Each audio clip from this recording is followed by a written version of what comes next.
in the remedial class. This is the lecture number 2 from unit 1. Last lecture में हमने RGPV question paper का analysis किया था और थ्योरेटिकल पॉइंट ऑफ व्यू से 3 इम्पॉर्टेंट क्वेश्चन निकाले थे, जिनमें से लास्ट क्लास में हमने डिस्कस किया था KCL KVL। आगे के जो क्वेश्चंस थे वो सुपरपोजिशन और थेवेनिन्स थ्योरम थे। ये हमने लास्ट टाइम डिस्कस किया था, KCL या Kirchhoff's current law, KCL KVL। Next comes is the explain superposition theorem. एक सुपरपोजिशन थ्योरम भी बहुत इंपॉर्टेंट क्वेश्चन है थ्योरेटिकल पॉइंट ऑफ व्यू से, और एक और क्वेश्चन है state and explain Thevenin's theorem. तो आज हम ये 2 क्वेश्चन डिस्कस करेंगे यहाँ पर। तो first of all superposition theorem. तो सुपरपोजिशन थ्योरम कहाँ अप्लाई की जाती है? पहली बात, this theorem is useful in solving a network where 2 और more sources are present and connected not in series nor in parallel. तो सुपरपोजिशन थ्योरम किसी भी इलेक्ट्रिकल सर्किट में वहाँ पर अप्लाई की जाती है जहाँ पर कम से कम नेटवर्क में 2 सोर्स हों। 2 से ज़्यादा होंगे तो चलेगा, लेकिन 2 से कम नहीं होना चाहिए, यानी कि मिनिमम एक ही सोर्स होता है। तो एक सोर्स जहाँ पर भी होगा वहाँ superposition theorem you can not apply. Minimum requirement is 2 sources.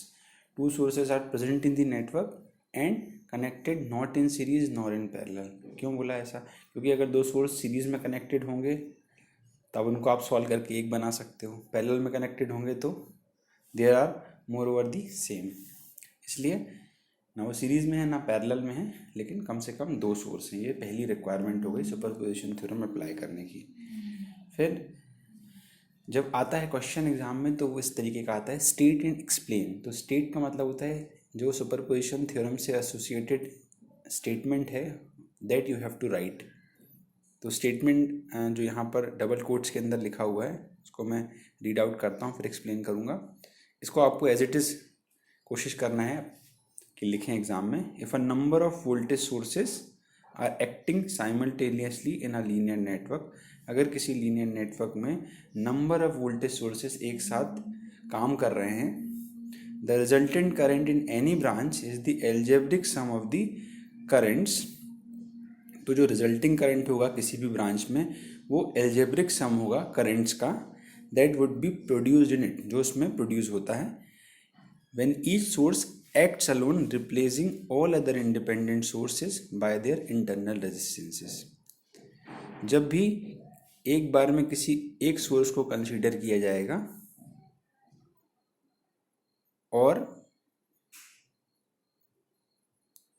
Sources के इंटरनल रेजिस्टेंसेस से उनको रिप्लेस करके अप्लाई किया जाएगा। ये जो लास्ट लाइन है इसका मतलब ये है कि जब भी इंटरनल रेजिस्टेंस आपको गिवन होगा किसी सोर्स का, तो आपको उस सोर्स के इंटरनल रेजिस्टेंस से उस सोर्स को रिप्लेस करना है।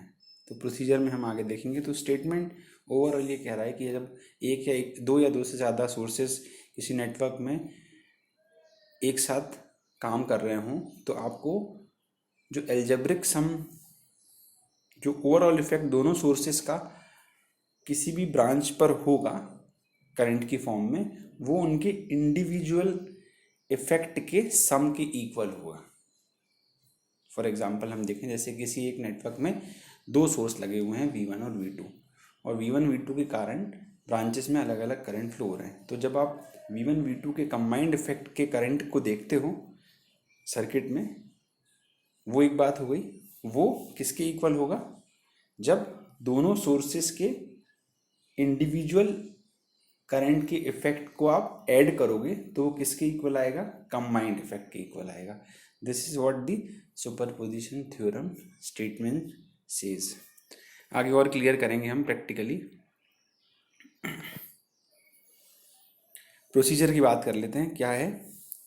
Circuit containing only independent sources. अभी हम यहाँ पर केवल इंडिपेंडेंट सोर्सेज की बात कर रहे हैं। इंडिपेंडेंट सोर्सेज आपको मालूम है क्या होते हैं? इंडिपेंडेंट सोर्स वो सोर्स होते हैं जो, जैसे for example voltage independent source है, तो ऐसा इंडिपेंडेंट सोर्स जो किसी और वेरिएबल पे डिपेंडेंट ना हो। यानी कि एग्जांपल के लिए अगर कोई 5 वोल्ट का सोर्स है कांस्टेंट, तो वो 5 वोल्ट का ही सोर्स है, वो अपने 5 वोल्ट सोर्स की सप्लाई के लिए किसी और पर डिपेंडेंट नहीं है। यानी कि या 2 एम्पियर का सोर्स है तो वो कांस्टेंट सोर्स है, और 2 एम्पियर सप्लाई करने के लिए वो किसी और पर डिपेंडेंट नहीं है, इसलिए वो एक इंडिपेंडेंट सोर्स है। Consider only one source to be active at a time. तो यहाँ पर कंडीशन ये भी है कि जब भी आप एनालिसिस करेंगे प्रोसीजर में, तो एक बार में केवल एक सोर्स को कंसीडर करना है। 1 by 1 sources are to be considered. Remove all other ideal voltage sources by short circuit and all other ideal current sources by open circuit. तो यहाँ पर दो तरीके के सोर्सेज होते हैं जिनको हमको डील करना है। अगर या तो वोल्टेज सोर्स हो सकते हैं या करंट सोर्स। अगर वोल्टेज सोर्स है तो हमको उसको कैसे डीएक्टिवेट करना है, क्योंकि एक बार में एक ही सोर्स को कंसीडर करना है। अब मान लीजिए एक वोल्टेज सोर्स लगा हुआ है और एक करंट सोर्स लगा हुआ है किसी नेटवर्क में। तो अगर वोल्टेज सोर्स लगा है तो हमको उसको डीएक्टिवेट करने के लिए क्या करना पड़ेगा, उसको शॉर्ट सर्किट करना पड़ेगा। तो वोल्टेज सोर्स कैसे डीएक्टिवेट होता है, by short circuiting. In the opposite case current source को अगर डीएक्टिवेट करना है तो कैसे डीएक्टिवेट होता है, ओपन सर्किट करने से। क्या क्यों ऐसा किया है डीएक्टिवेशन, करंट ओपन सर्किट में फ्लो नहीं हो सकता, जानते हैं। इस कारण से करंट सोर्स को डीएक्टिवेट करने के लिए ओपन सर्किट किया जाता है। इसी तरीके से अगर वोल्टेज सोर्स की बात की जाए तो वोल्टेज को डीएक्टिवेट करने के लिए शॉर्ट सर्किट में वोल्टेज कभी नहीं होता, ओपन सर्किट में हमेशा वोल्टेज होता है। इसलिए जहाँ भी वोल्टेज सोर्स है वहाँ पर हम उसको शॉर्ट सर्किट करेंगे डीएक्टिवेट करने के लिए, और अगर करंट सोर्स है तो ओपन सर्किट करेंगे डीएक्टिवेट करने के लिए।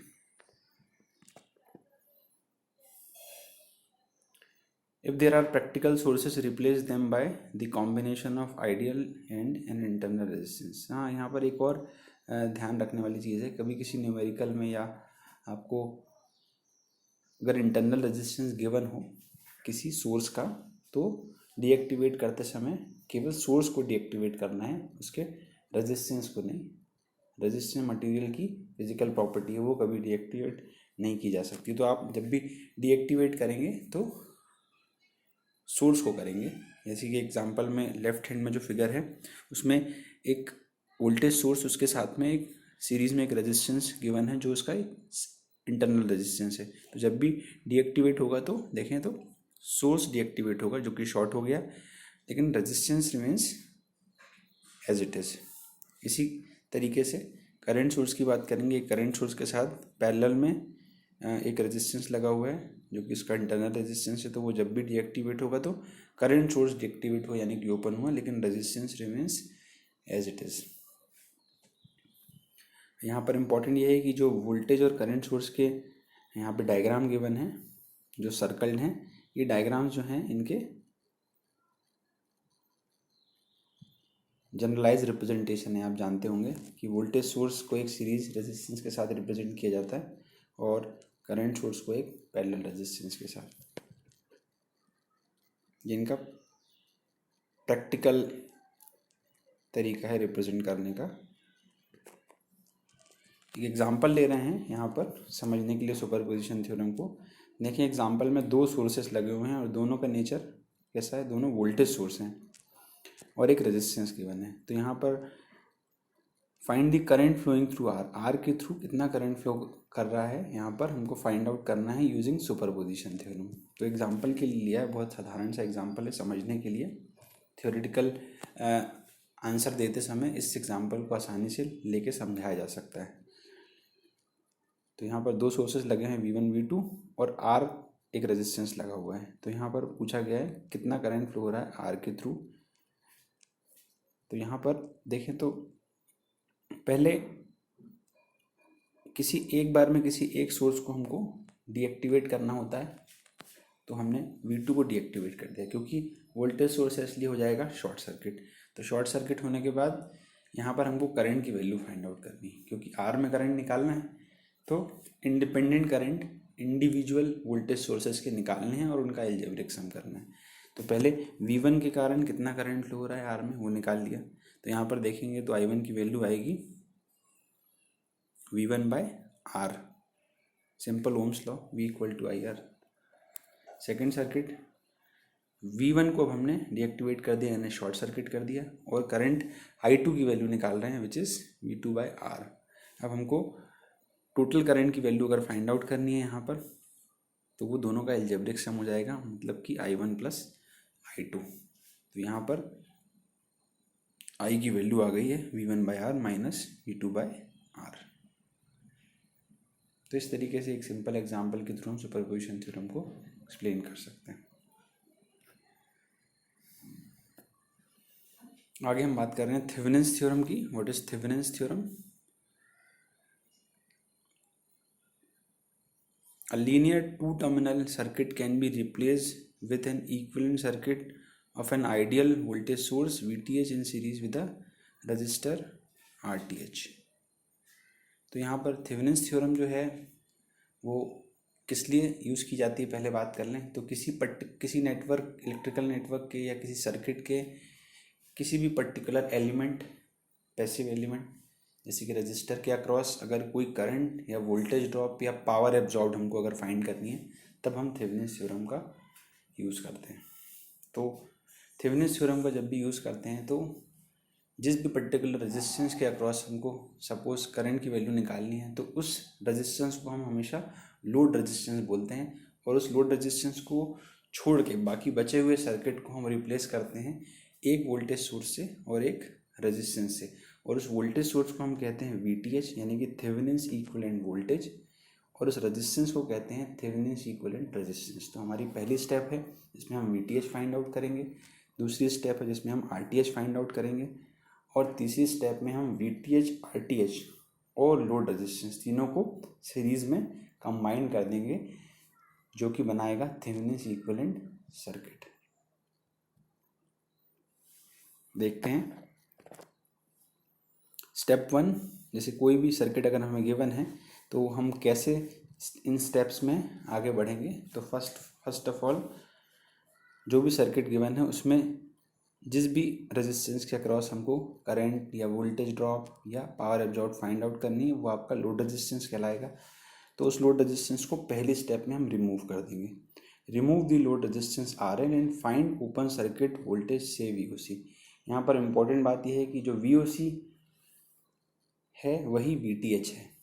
इसको आप ओपन सर्किट भी वोल्टेज भी बोल सकते हैं और थेवेनिन्स इक्विवेलेंट वोल्टेज भी बोल सकते हैं। तो जहाँ से भी आपने लोड रेजिस्टेंस को रिमूव किया है वहाँ पर दो टर्मिनल मिलेंगे ओपन, उन्हीं ओपन टर्मिनल पे हमको वोल्टेज की वैल्यू फाइंड आउट करनी है और वो वोल्टेज कहलाएगा VTH। ये स्टेप 1 हो गया। सेकेंड स्टेप है डीएक्टिवेट दी कॉन्स्टेंट सोर्सेज। तो यहाँ पर RTH फाइंड आउट करने के लिए हमें जितने भी कॉन्स्टेंट सोर्सेज हैं उनको डीएक्टिवेट करना है। तो डीएक्टिवेशन का मतलब क्या होता है, अगर वोल्टेज सोर्स हो तो उसको शॉर्ट सर्किट करेंगे जैसा सुपरपोजिशन थ्योरम में भी हमने देखा, और अगर कोई इंटरनल रेजिस्टेंस गिवन है तो इंटरनल रेजिस्टेंस से रिप्लेस करेंगे उस वोल्टेज सोर्स को। सिमिलरली अगर करंट सोर्स है तो उसको ओपन सर्किट करेंगे। And find the internal resistance called Thevenin's resistance bye looking through open circuited load terminals. और सारे सोर्सेज डीएक्टिवेट करने के बाद RTH फाइंड आउट करेंगे जिससे हम बोलते हैं थेवेनिन्स इक्विवेलेंट रेजिस्टेंस।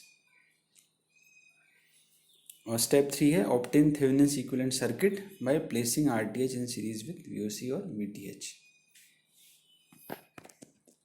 तो एग्जांपल देख लेते हैं। एग्जांपल में लेफ्ट वाला जो बॉक्स है वो है एक लीनियर टू टर्मिनल सर्किट, और राइट वाला जो बॉक्स है वो एक लोड है। तो ये दोनों मिलके कंबाइनली एक सर्किट बनाते हैं। तो हमें लोड के across suppose current find out करना है, तो हमको यहाँ पर लोड को क्या करना है, रिमूव कर देना है फर्स्ट स्टेप में। जैसे ही आप रिमूव करेंगे तो जो दो टर्मिनल मिलेंगे ओपन, उन दोनों ओपन टर्मिनल पे एक वोल्टेज फाइंड आउट करना है जिसको हम VOC ओपन सर्किट या VTH बोलेंगे। तो यहाँ से ऐसे VTH फाइंड आउट करा जाता है। उसके बाद जितने भी कांस्टेंट सोर्सेस होंगे लेफ्ट साइड में, सारे कांस्टेंट सोर्सेस को हम डीएक्टिवेट कर देंगे। यानी कि लीनियर टू टर्मिनल सर्किट में जितने भी कांस्टेंट सोर्सेस होंगे और लोड रेजिस्टेंस रिमूव करने के बाद जितना भी बचे हुए सर्किट में जितने भी कांस्टेंट सोर्सेस होंगे उनको डीएक्टिवेट कर देंगे, और डीएक्टिवेट करने के बाद केवल पैसिव एलिमेंट्स या रेजिस्टेंसेस बच जाएंगे। उनका series parallel combination open circuit terminal से देख के हम निकालेंगे, जिसको हम बोलेंगे आरटीएच। फिर आरटीएच और वीटीएच फाइंड आउट करने के बाद उनको इस लेफ्ट वाले बॉक्स से रिप्लेस कर देंगे। तो वीटीएच फाइंड आउट किया, आरटीएच फाइंड आउट किया, दोनों को लेफ्ट वाले बॉक्स से रिप्लेस कर दिया और लोड को जहाँ से निकाला था वहीं पर वापस प्लेस कर दिया।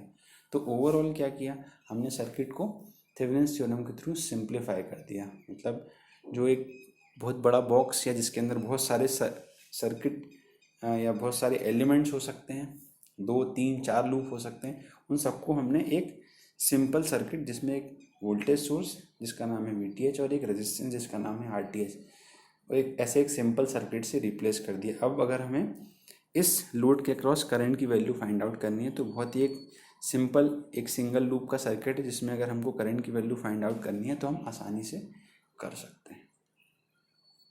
इस तरीके से थेवेनिन्स थ्योरम काम करती है।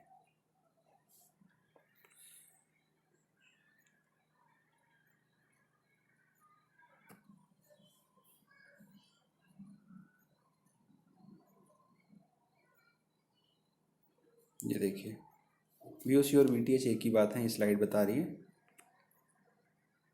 ये एक एग्जांपल है, प्रैक्टिकल एग्जांपल।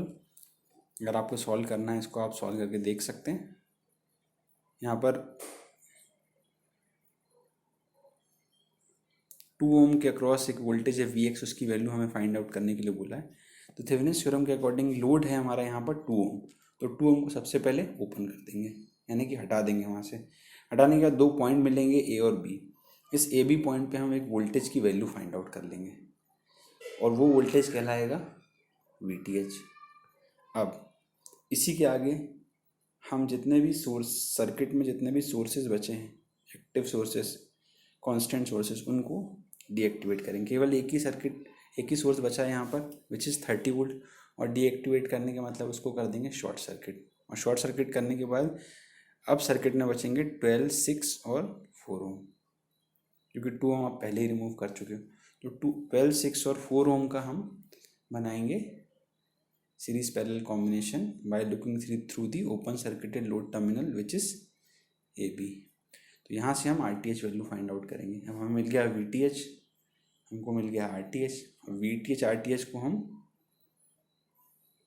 सीरीज में प्लेस करेंगे, यानी कि लेफ्ट वाला सर्किट पूरा इंक्लूडिंग 4, 6, 12 एंड 30 वोल्ट ये रिप्लेस हो जाएगा एक वीटीएच और एक आरटीएच से। बचा हुआ लोड रेजिस्टेंस 2 ओम हम वापस लगा देंगे, और ऐसे हम इस कॉम्प्लेक्स सर्किट को एक सिंपल सर्किट में कन्वर्ट कर लेंगे which is Thevenin's equivalent circuit. और इस तरीके से हम आसानी से एक सिंपल सर्किट में वोल्टेज ड्रॉप की वैल्यू कैलकुलेट कर सकते हैं।